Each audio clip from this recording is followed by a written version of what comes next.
We're in our 40th anniversary right now. It was founded in '74 when a group of local parents recruited our current CEO and president, Santo Grande, to come from Philadelphia to teach their children who had developmental disabilities and who had aged out of the public education system. Oh. So, as you might know, people can stay in public education until they're 21, and then they have to leave. So these parents didn't want their kids just to sit around the house. They wanted them to continue developing, and Sandy, as we call him, came from Philadelphia and began to teach, I believe it was 6 individuals. He got a van, and the transportation system began growing from that point. Afterwards, we added services. I say we added services such as vocational training for individuals with developmental disabilities. We have a senior center. We have adult medical daycare. I should say we have more than one senior center. We have one in Hurlock as well as here in Cambridge. We do the public transportation in Kent, Caroline, Talbot, and Dorchester counties. Not Queen Anne's? No, we have connections in Queen Anne's with Queen Anne's County Ride. Oh. And we have connections in Salisbury with Shore Transit. So they can take riders farther afield and on the southern part of the peninsula. We have altogether in our organization about 330 employees, and that makes us one of Delmarva's biggest employers. This is due to Sandy and his vision. Yeah. He's been out there beating the drum, trying to help people for many years, and he's been very successful at it. In part, it's publicly funded, and I certainly want to say that the Kent County government has been very welcoming, very good to us, and we're currently doing as much as we can to increase our services in Kent County, to improve them. We're open to suggestions. We definitely want to hear from Kent residents. We want to get more people on the buses, and we want to do more specialized transportation. We do door-to-door service when individuals qualify, such as for the elderly or disabled folks who need to get to medical appointments, veterans who need to get to some kinds of medical appointments. We will go to their house, put them in one of our vans, and drive them where they need to go. So we're also in Talbot, right? We do a lot there. We bring people, for instance, to and from Denton. That's in Caroline County. That's a popular route.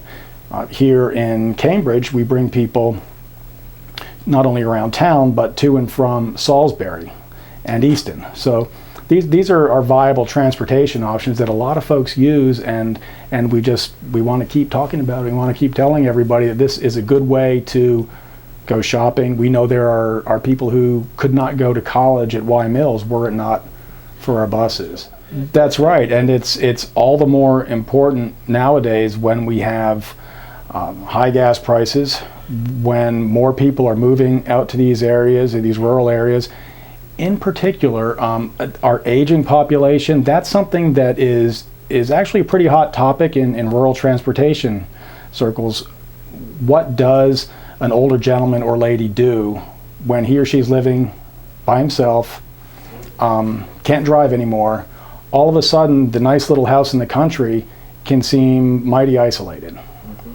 And our service is something that helps bring people out of that. They can get to the senior center. They can simply do the things they need to do. They can get into town and go shopping, and they don't have to depend on the kindness or the paid services of a taxi, for instance.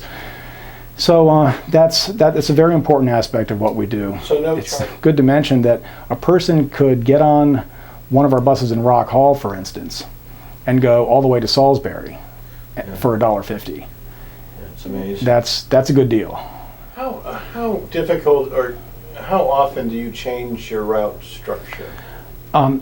Several years in between, and that involves major studies.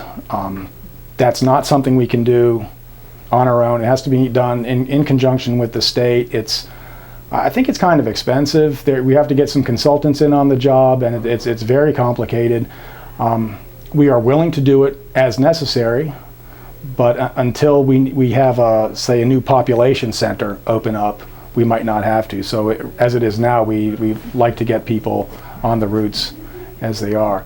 You can ride it too. It's a public bus. Yeah, public that's right. bus. It's public transportation operated in accordance with state regulations, and it's there for everyone. And you're right, that is kind of a misconception. I'll say, well, that bus is for disabled people, or that's for the old folks. It is, but it's for everyone too. And part of the beauty, I think, of what we do is that we're integrating people who might not otherwise be able to get out. They're maintaining their independence and their lifestyle. So, yeah, you are going to see some old people or someone in a wheelchair on the bus, but that's where people ought to be. They ought to be getting out. They don't need to be sitting at home all the time. Well, I think at this point we're reaching a stage where people are more open to the ideas of buses as regular transportation. That is, everybody has cars, right? So if you already have 2 cars, why would you want to ride a bus? Well, maybe there's a good reason for that now, that cars are so much more expensive, that we have an aging population, that it is a rural area, and as our system grows, we can serve people better. We always want to make sure that our most vulnerable people are getting what they need. So we have Spanish-speaking people, we have veterans, we have physically disabled people, we have people with developmental disabilities. They need certain services, they need translators, they need safety. These are the things that we're always working on, and you can't get complacent. You can't say, now we have buses and we're all set. Well, when you talk to people about public transportation, they might think, oh, well, it's for those people. What do you mean by those people? The others? Who are the others? What?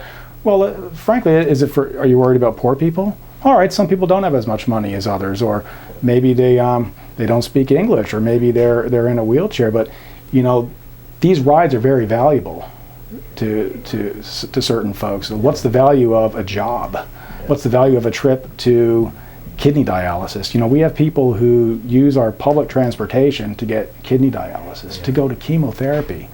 It's pretty poignant, when you realize they're using every resource they can get to keep themselves healthy. So we simply want to reassure people that these buses are for everyone. They're perfectly safe. There's nothing to worry about, and we're here to serve. We are here to help people maintain their independence and their lifestyles.